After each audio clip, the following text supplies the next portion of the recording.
Bonjour à tous et bienvenue dans cette nouvelle vidéo. Aujourd'hui je vais réagir à une vidéo de Geekfio qui présentait le Arctic Freezer 280 en vidéo. Alors non, je suis pas devenu un youtubeur réaction ou quoi, je vais plutôt vous parler des tests en noise normalized, donc à bruit normalisé pour un refroidissement de processeur. Dans sa vidéo, Geekfio passe 1 ou 2 minutes à expliquer pourquoi il ne fait pas de test en noise normalized et j'aimerais réagir à ça. Tout simplement parce que de mon point de vue, c'est un protocole de test qui est très intéressant pour le consommateur. Et on va comparer ça au test que Geekfio préfère avec le test à 100% des performances du Ventirad ou de l'AIO. Bon, déjà, mon but de cette vidéo n'est pas de créer des histoires avec Geekfio ou quoi, qui a raison, qui n'a pas raison, mais plutôt de créer un débat sur ce sujet qui sera ouvert. Donc ne m'insultez pas dans les commentaires, ce serait sympa. Et si vous voulez donner des retours constructifs sur la vidéo ou sur le contenu avec les tests, etc., je suis ouvert à un débat en commentaire sur Discord ou n'importe où.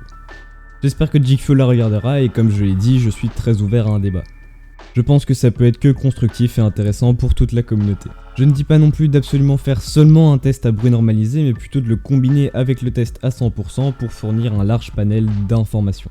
Chez les youtubeurs anglophones, il y en a déjà pas mal qui le font, comme Gamer Nexus, dont Geekfio parle dans sa vidéo, mais aussi Hardware Canucks, Optimum Tech, etc. Donc pourquoi ne pas le faire en France, mais parlons-en plus en détail. Qu'est-ce qu'un test à bruit normalisé pour un AIO Ventirad? Eh bien on va tout simplement caper ses performances à un certain niveau de bruit, donc par exemple 35 décibels, 36, 37, 40, ou 45 même, on peut monter beaucoup plus haut. Une fois que le bruit de votre refroidissement est capé, vous pouvez prendre ces températures en idle, en charge, en stress test, etc. Le but après c'est de les mettre dans un graphique pour comparer les plusieurs AIO Ventirad que vous avez. Le but du test étant de montrer comment performe votre AIO ou Ventirad à un certain niveau de décibels. On comparera les tests juste après en graphique, etc. mais parlons vite fait du test à 100%. Le but de ce test étant de mettre les capacités du Ventirad et de l'AIO à 100%, de lancer un stress test ou juste de l'IDLE, et de mesurer les températures. C'est un test qui reste intéressant mais qui a certains problèmes à mon sens.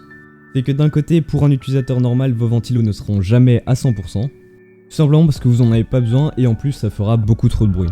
Le seul domaine où c'est assez utile, c'est dans l'overclocking bien poussé où vous allez monter de fréquence au maximum mais une seule fois, pas pour un usage quotidien. Évidemment, c'est un test qui reste intéressant et qu'il faut garder, mais juste rajouter le test à bruit normalisé. Et ce qui serait surtout très intéressant avec ce test, c'est de s'équiper d'un moyen de mesurer le bruit et de le donner à la fin parce qu'on va voir dans les tests d'après que ça influe beaucoup. En tout cas sur le choix final d'un consommateur. On va se servir d'un test de Gamer Nexus avec des benches qui s'est servi des deux protocoles pour tester ses AIO et Ventirad et on va les voir. On est donc ici dans les exactes mêmes conditions avec un test à 100% et un test à bruit normalisé à 35 décibels. Et on va plutôt s'attarder sur le Noctua NHD15 et le Corsair A500 qui sont probablement le meilleur Ventirad contre le pire Ventirad en haut de gamme. Sur le test avec les ventilateurs à 100%, on observe que le Corsair A500 est un petit peu meilleur que le Noctua NHD15. Bon, de même pas un degré, mais on va quand même dire qu'il est plus performant.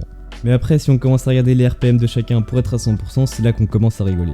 Le A500 tourne à 2350 RPM, tandis que le Noctua NHD15 se retrouve à 1500. Le NHD15 tourne à 43 décibels et demi plus ou moins, tandis que le Corsair A500 est à plus de 51. Ça nous fait une belle différence de 7 décibels qui en effectif sont très dérangeants, et même avec un casque. Ça montre vraiment l'inefficacité du A500 à refroidir correctement sans faire trop de bruit, mais là on s'évade un peu du sujet. Même si ça montre que relever les décibels dans ce test sont très intéressants. Si on se fie seulement à ce test à 100% et sans avoir relevé le niveau de bruit, et ben on peut croire que le A500 est meilleur que le NHD15, pour un utilisateur normal en tout cas. Et je peux aussi prendre comme exemple le Side Fuma 2 qui a un autre très bon refroidissement en plus ou moins haut de gamme, qui a deux ventilateurs qui ne montent vraiment pas très haut en RPM et qui fait donc peu de bruit. Je pense qu'il monte à genre 38 décibels maximum, et donc dans ce genre de test il serait plutôt pénalisé puisqu'il ne monte pas très haut et donc refroidit un petit peu moins bien à 100%. Alors qu'on le verra vite fait après avec les graphes sur les bruits normalisés, il est meilleur que le NHD15 sur des consommations un peu plus faibles. Mais du coup, passons à ce test à bruit normalisé. Ici, on est donc à 35 décibels de normalisé et donc le Ventirad ou l'AIO, mais disons qu'ici c'est un Ventirad, il va être mis à 35 décibels. Donc vous avez le même niveau de bruit pour le A500 et le NHD15. On relève les températures et qu'est-ce qu'on voit? Tout simplement que le NHD15 est à 58,6 degrés. Tandis que le A500 garde le processeur à 61,3 degrés. Une différence de presque 3 degrés pour un même niveau de bruit. Une jolie petite différence dans un test qu'on pourrait appeler de performance pure plutôt qu'un test de celui qui refroidit le mieux avec le plus de bruit.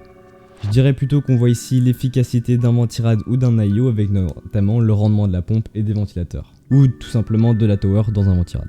Et en parlant de tests, on peut carrément les élargir comme chez Optimum Tech en changeant par exemple les ventilos de base fournis avec votre refroidisseur par d'autres pour voir un petit peu les différences entre les deux.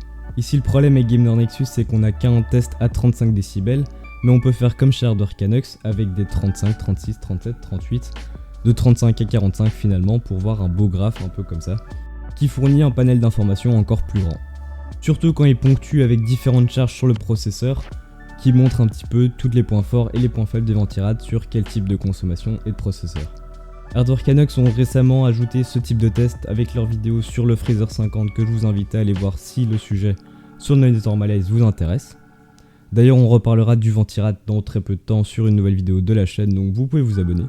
Mais ils ont ajouté ce genre de test après que leur commu l'ait vachement réclamé dans les commentaires. Et je pense que la commu FR serait tout aussi motivée que celle des anglophones pour avoir ce genre de test dans nos tests en français. Il suffit juste d'être un petit peu plus informé sur cette méthode qui n'est pas forcément connue de tous et c'est ce que j'essaie de faire dans cette vidéo. Donc si la vidéo te plaît, tu peux lâcher un like. Maintenant je vais un peu réagir plus directement à ce que Jikfyo dit dans sa vidéo sur le passage sur le Noise Normalize, etc. Je ne sais pas si je mets les extraits ou pas, mais en tout cas il a dit que le but d'un IO était de refroidir et pas de ne pas faire de bruit. Alors oui, le but d'un IO c'est de refroidir votre processeur, mais dire que son but n'est pas de ne pas faire de bruit, je trouve que ça n'a pas trop de sens. Quel utilisateur normal voudrait un Airbus A380 pour refroidir son processeur? Alors que vous pouvez avoir un autre qui refroidit aussi votre processeur plutôt bien, qui ne fait pas trop de bruit. C'est un peu ce qu'on a montré avec le A500 et le NHD15 tout à l'heure. Gagner seulement moins d'1 degré pour une différence de 7 décibels, c'est pas vraiment l'affaire du siècle, et je pense qu'elle est vraiment là la limite des tests à 100%. Surtout si on ne donne pas les niveaux de décibels de chacun. Alors que je trouve qu'on démontre beaucoup plus facilement l'écart de performance ou d'efficacité dans un test à bruit normalisé. Pour revenir un petit peu sur la tasse des 16 IO et ventirad, je trouve que c'est plutôt cool d'avoir eu l'occasion d'en tester autant. Je sais qu'il y aura une édition 2021 et j'espère que sur celle-là on pourra avoir des tests à bruit normalisé pour avoir plus d'informations sur les water cooling et ventirad. Ça pourrait vraiment faire de ce test une référence mondiale de tester autant d'IO en si peu de temps et avec autant d'informations. Donc pour un peu conclure, je trouve que le test à 100% est très intéressant, surtout quand on donne le niveau de bruit à 100% justement. Mais qu'étoffer un peu le test avec des performances à bruit normalisé serait bien intéressant. Donc voilà, je pense avoir tout dit, j'ai écrit cette vidéo et je l'ai tournée un petit peu rapidement pour ne pas être trop hors sujet en sortant la vidéo trop tard par rapport à la sienne. Donc voilà, j'espère que Jikfyo ne prendra pas mal cette petite critique que je veux constructive et je pense qu'elle l'est. Ces tests sont quand même intéressants mais j'étais pas du tout d'accord sur ce point là et je voulais un peu montrer mon point de vue et expliquer tout simplement aux gens ce qu'est un test à bruit normalisé parce que je trouve ça très intéressant. J'ai d'ailleurs vu sur certains sites français qu'ils donnaient les RPM pour un tel niveau de bruit. Il suffirait du coup de faire un stress test, de relever les températures et il pourrait faire très facilement un test en bruit normalisé. Parce qu'il n'y a pas que Jikfyo qui devrait faire ce genre de test mais toute la commu FR qui en a les moyens. Ce genre de tests sont d'utilité publique pour tous les consommateurs et acheteurs en France qui regardent nos vidéos, nos tests, etc. Donc je pense que ce serait très intéressant. Et j'essaierai justement de faire ce genre de test dès que j'en ai l'occasion et le matériel nécessaire. Dans tous les cas, on peut faire avancer l'hardware avec ce genre de test et aussi en vous abonnant à ma chaîne, on est de plus en plus, ça fait très plaisir. Vous pouvez mettre un petit like, un petit commentaire, etc. J'espère que la vidéo n'a pas été trop longue et qu'elle vous a plu, vous avez appris des trucs, etc. Moi je vous dis à la prochaine, c'était Rags, bye bye. Et j'attends tous vos retours en commentaire, etc. Vos débats, on est là.